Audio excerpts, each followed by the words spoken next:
Ya sabemos que los nazis perdieron la guerra y se rindieron en 1945, pero ¿qué hubiera pasado si hubieran ganado? ¿Cuál era realmente el plan o la intención de Hitler? En este video eso es lo que vamos a averiguar. Pero espera, antes de hablar de eso, repasemos primero brevemente lo que sucedió, para que al menos tengas una idea. De hecho, en los primeros años de la guerra, las victorias de Alemania fueron consecutivas y rápidas. Conquistaron Polonia y después el ejército alemán atacó Dinamarca, Noruega, Países Bajos, Bélgica y Francia. Y en solo un corto periodo de tiempo, la Alemania nazi se convirtió en la potencia militar más fuerte en gran parte de Europa. Pero en realidad, todo comenzó en Francia. ¿Pero por qué? Porque ocurrió algo muy importante en mayo de 1940. En esos tiempos, la defensa de Francia cayó rápidamente. Por eso las fuerzas alemanas lograron pasar. Y esto no lo esperaban los comandantes aliados. Así que como resultado, las tropas británicas y francesas se vieron obligadas a retirarse. Debido a esto, miles de soldados británicos quedaron atrapados alrededor de Dunkerque, una ciudad costera en el norte de Francia. Detrás de ellos estaba el ejército alemán, mientras que frente a ellos se encontraba el Canal de la Mancha. Eso significa que prácticamente no tenían a dónde escapar. Si no los evacuaban de inmediato, Gran Bretaña podría perder a muchísimos soldados entrenados en un instante. Y aquí es donde comenzó la Operación Dínamo. Gran Bretaña utilizó barcos navales y muchas pequeñas embarcaciones civiles para llevar de regreso a Gran Bretaña a los soldados atrapados en Dunkerque. Más de 300.000 soldados aliados fueron evacuados antes de que el lugar cayera por completo. Y mientras esto sucedía, también había un serio debate dentro del propio gobierno británico. Winston Churchill acababa de asumir como primer ministro en ese entonces. Pero había algunos funcionarios en el gobierno británico, incluyendo a Lord Halifax, que querían discutir si todavía era posible llegar a un acuerdo con Alemania con la ayuda de Italia. Pero al final, Gran Bretaña eligió no rendirse y continuar la lucha. Esa decisión fue muy importante. ¿Pero por qué? Porque si Gran Bretaña se hubiera retirado de la guerra en 1940, casi no habría un gran enemigo para Alemania en Europa Occidental. Y si eso sucedía, Estados Unidos también perdería un lugar importante que podrían usar para reunir a sus soldados, aviones y armas antes de atacar la Europa controlada por los nazis. Y por suerte Gran Bretaña no se rindió. Así que después de la caída de Francia, aún no había terminado porque Alemania todavía tenía un problema. ¿Cómo harían para obligar a Gran Bretaña a rendirse en la guerra? Pero como Gran Bretaña estaba decidida a seguir luchando, y como la pelea seguía, aquí es donde comenzó la batalla de Inglaterra.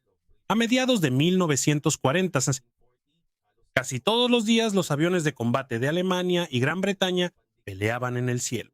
La Fuerza Aérea Alemana se llama Luftwaffe, mientras que la de Gran Bretaña se llama Real Fuerza Aérea o RAF.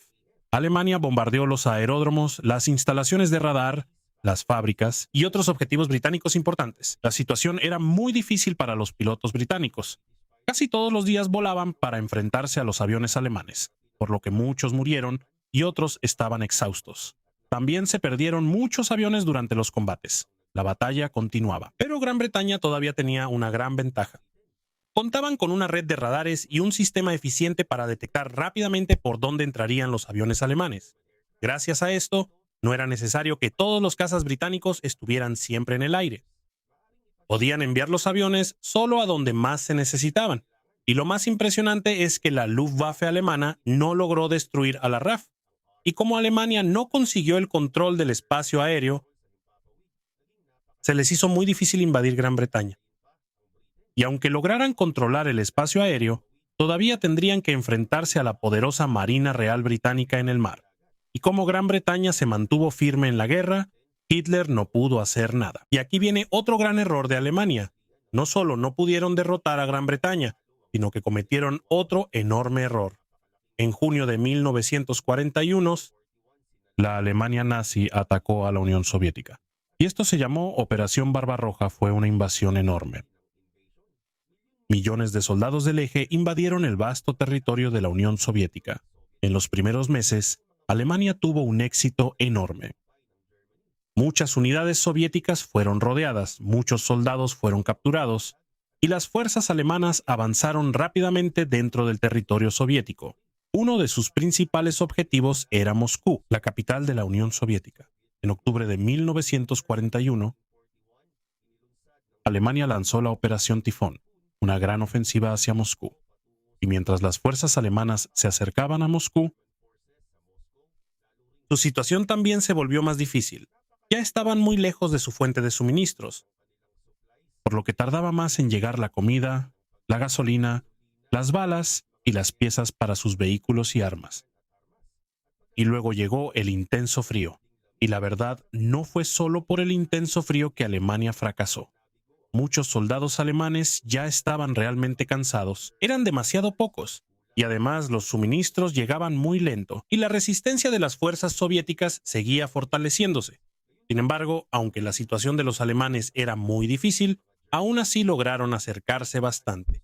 Al llegar noviembre, había unidades blindadas alemanas que llegaron a aproximadamente 12 millas de Moscú, pero no lograron tomar la ciudad. A principios de diciembre comenzó el gran contraataque soviético. Poco a poco las fuerzas alemanas fueron obligadas a retroceder de los alrededores de Moscú.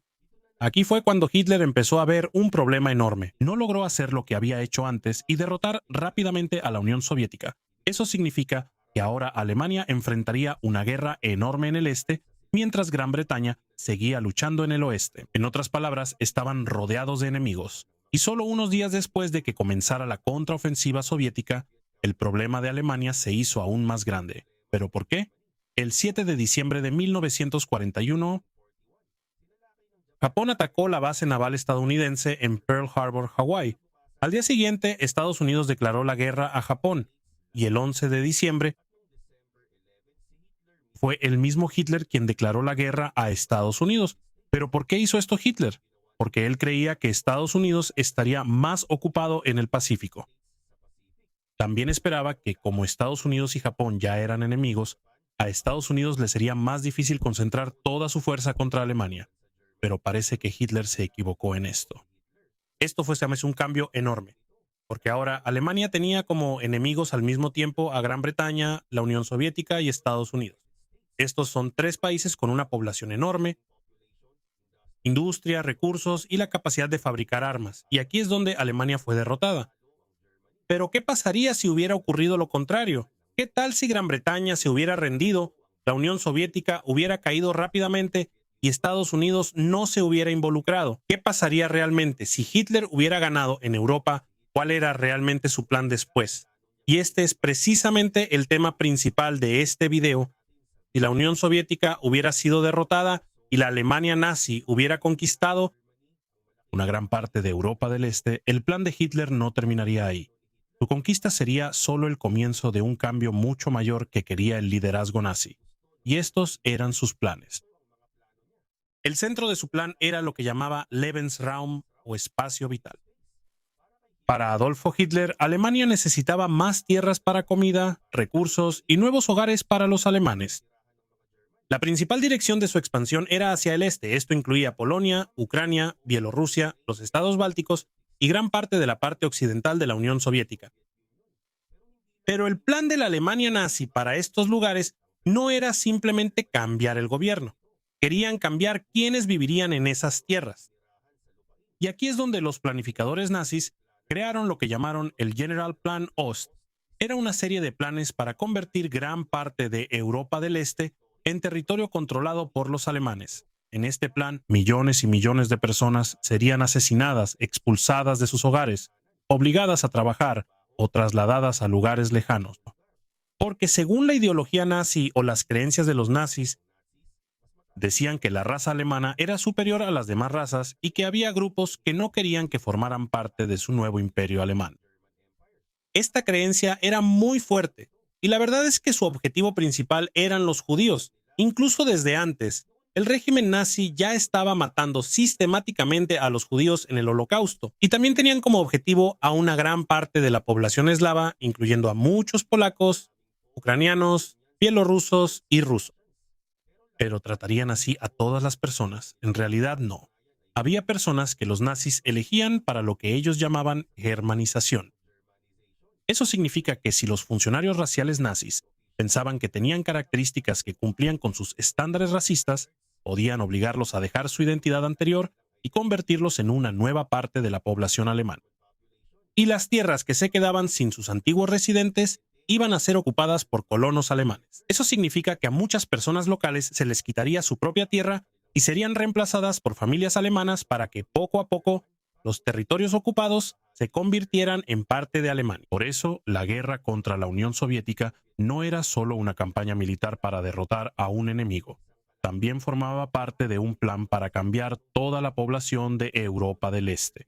Al mismo tiempo, el liderazgo nazi también quería controlar los alimentos provenientes de los territorios soviéticos ocupados. Ucrania y otras partes de la Unión Soviética eran muy importantes porque tenían grandes zonas agrícolas.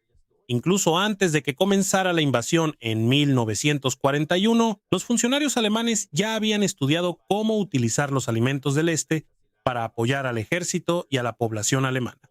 Uno de los funcionarios involucrados en esto fue Herbert Backe, un alto funcionario en la política agrícola de la Alemania nazi. El problema principal para los planificadores nazis era simple. Si Alemania tomaba una gran parte de los alimentos de los territorios soviéticos, ¿qué pasaría con los millones de personas que también dependían de esa comida? Los planificadores sabían la respuesta. Esperaban que muchísima gente muriera de hambre o se viera obligada a irse. Según los documentos de planificación nazi que se encontraron antes de la invasión, está claro que se discutía la posibilidad de que más de 10 millones de personas se quedaran sin comida o fueran desplazadas de sus hogares. Esto no solo quedó como un plan en papel. Durante la ocupación alemana real, usaron el hambre como parte de su brutal sistema de ocupación. Millones de prisioneros de guerra soviéticos y civiles murieron debido a una combinación de privación intencional, trabajo forzado y ejecuciones, enfermedades y condiciones extremas. Así que si Alemania hubiera ganado completamente en el este, habría habido una oportunidad aún mayor de llevar a cabo estos planes. Y el cambio no solo se trataba de la población. También había un plan para crear nuevos asentamientos alemanes, carreteras y redes de transporte en los territorios ocupados para poder controlar más fácilmente el vasto territorio. Y eso no es todo. Incluso querían cambiar directamente la identidad de algunos lugares. Un ejemplo de esto es Crimea, en el Mar Negro. El liderazgo nazi veía este lugar como un área que podría convertirse en un asentamiento alemán si lograban derrotar por completo a la Unión Soviética. Mientras planeaban los cambios en el este, Hitler y Albert Speer también estaban preparando un proyecto enorme dentro de la propia Alemania. Speer era uno de los principales arquitectos de Hitler. Su plan era transformar Berlín completamente para que se convirtiera en el símbolo del nuevo imperio nazi. El proyecto era conocido como Germania. No se trataba simplemente de una renovación de una ciudad. Hitler quería edificios gubernamentales enormes, avenidas amplias y monumentos que demostraran el poder de Alemania. Uno de los edificios más grandes planeados era el Wannsee-Vollsaal, un enorme salón con cúpula que podía albergar a aproximadamente 180,000 personas. También había planes para un enorme arco de triunfo y una larga avenida ceremonial. Muchos de estos planes no se realizaron porque Alemania perdió la guerra, pero incluso antes de que terminara el Tercer Reich, ya habían comenzado algunos preparativos para transformar Berlín. Por eso, ya había residentes afectados y lugares preparados para los grandes proyectos de Hitler. Hubo hogares de donde desalojaron a los residentes, incluyendo a familias judías, mientras preparaban los lugares para la renovación urbana. Germania muestra cómo quería Hitler que fuera la apariencia de su nueva Alemania, un país centrado en el poder del Estado y en la imagen del liderazgo nazi. Pero no solo la tierra, los edificios y la población quería controlar el régimen nazi, también quería controlar cómo pensaba la gente. Incluso antes de que comenzara la guerra, la nazificación ya estaba muy extendida en Alemania. Esto significa que poco a poco se iba introduciendo la ideología nazi en el gobierno, las escuelas, las organizaciones juveniles, los medios de comunicación, la cultura y muchas partes de la vida cotidiana. Aquí también se volvió complicada la relación del gobierno nazi con el cristianismo. Durante la época de Hitler, la mayoría de los alemanes todavía pertenecían a las iglesias protestantes o católicas. Por eso, el gobierno nazi no podía simplemente eliminar el cristianismo sin causar un gran problema político y social. En cambio, algunos grupos nazis intentaron hacer que el cristianismo fuera más compatible con su ideología. Había un movimiento llamado Cristianos Alemanes que apoyaba a Hitler y quería cambiar las iglesias protestantes según las ideas nazis. Algunos de sus seguidores intentaron eliminar o reducir las partes del cristianismo conectadas con el judaísmo y presentar a Jesús de una manera que fuera compatible con sus creencias racistas. Pero no todas las iglesias cristianas actuaron igual. Hubo líderes de iglesia y cristianos comunes que colaboraron o se alinearon con el régimen. Otros, sin embargo, se opusieron a la interferencia del gobierno nazi en la Iglesia.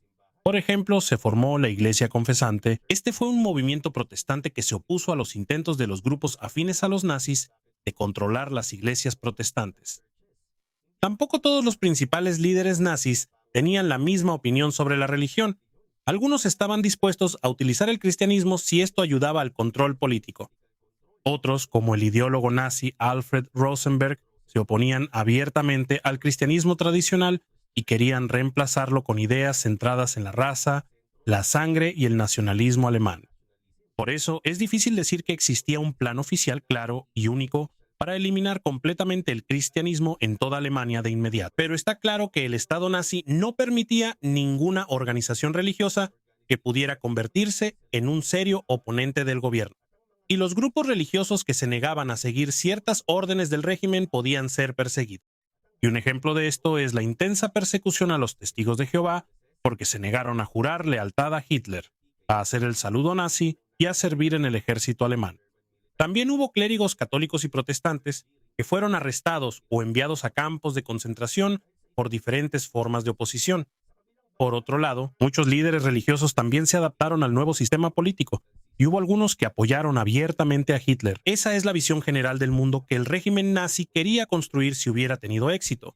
No solo se trataba de una Alemania más grande, el objetivo era un imperio extenso donde el Estado nazi controlara la tierra, la población, el trabajo, la comida, la educación, la cultura y la vida política. Y mientras más grande se hacía el imperio, más personas también necesitaban ser vigiladas, controladas y reprimidas. Aquí surge la siguiente gran pregunta.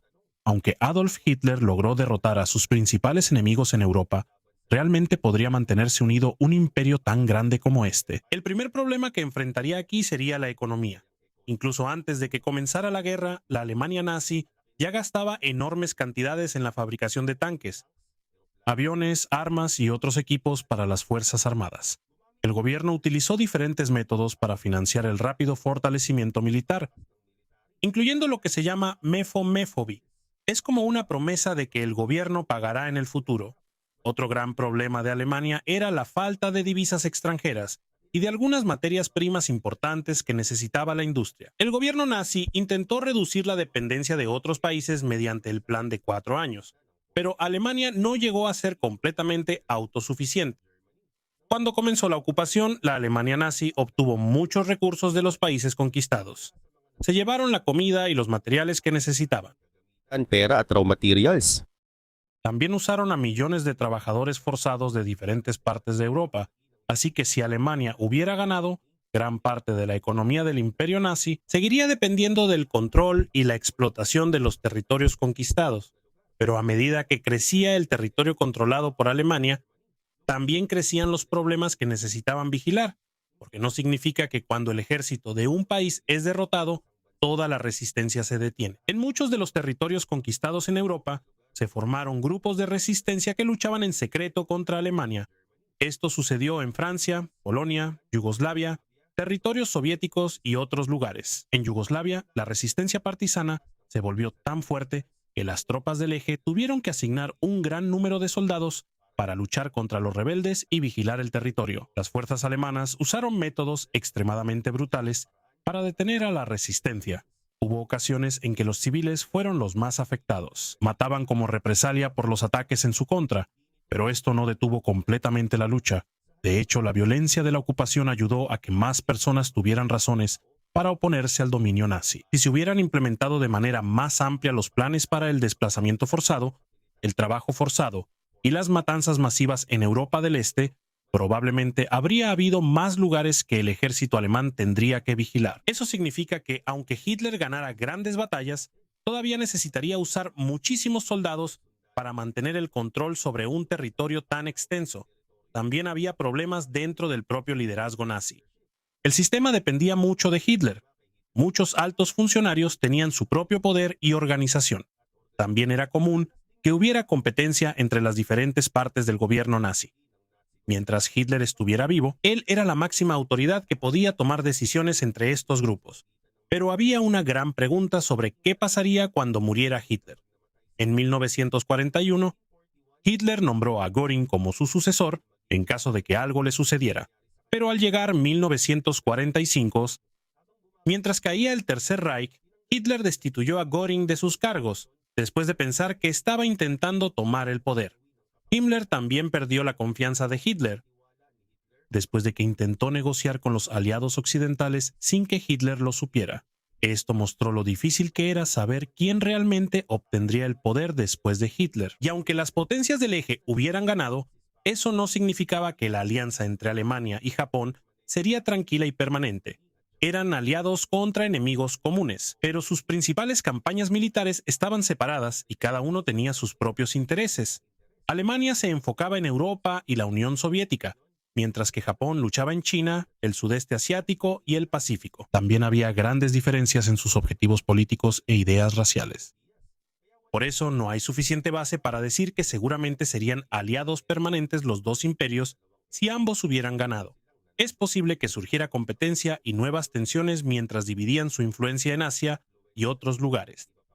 Pero hay un problema aún mayor para cualquier Europa controlada por los nazis: los Estados Unidos. Aunque Hitler lograra controlar gran parte de Europa, sería extremadamente difícil invadir y conquistar el territorio continental de los Estados Unidos. Está al otro lado del Atlántico y durante la Segunda Guerra Mundial, Alemania no tenía la marina, los barcos de transporte, ni el sistema logístico necesario para llevar y abastecer una fuerza de invasión tan grande a Estados Unidos.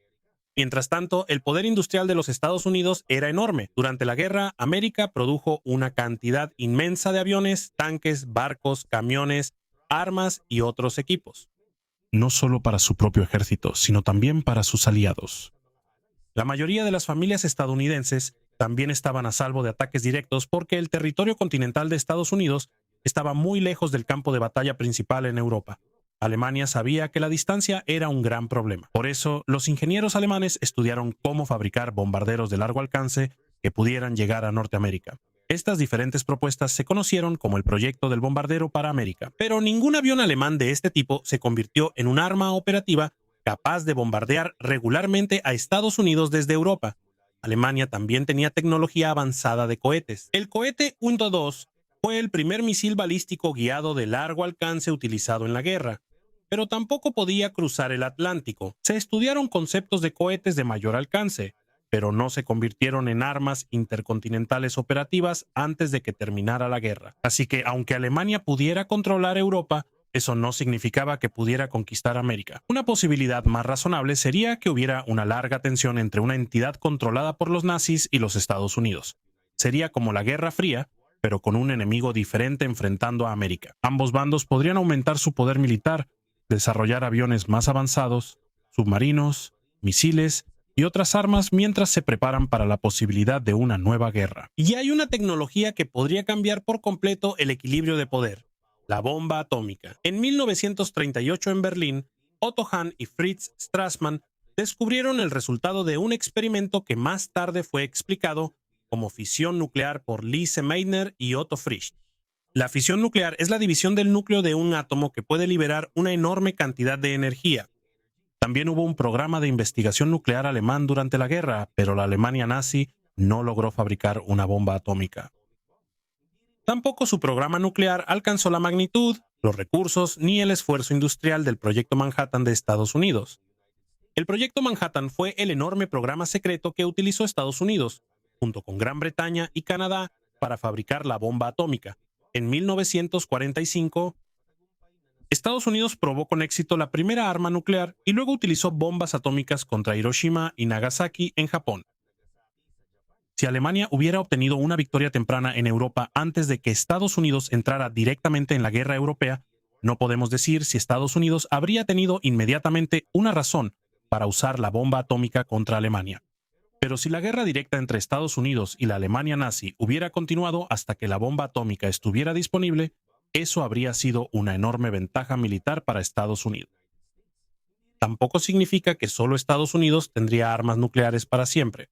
Si el régimen nazi hubiera durado más tiempo y hubiera destinado suficientes recursos a la investigación nuclear, también podría haber intentado fabricar su propia bomba. No sabemos cuánto tiempo habría tomado eso o si lo habrían logrado. Así que el mundo que surgiría después de una victoria nazi en Europa probablemente no sería un mundo pacífico controlado por Hitler. Es más probable que sea un mundo aún lleno de resistencia, un gasto militar intenso, luchas políticas y tensión entre las grandes potencias. Y aquí es donde podemos responder la pregunta principal.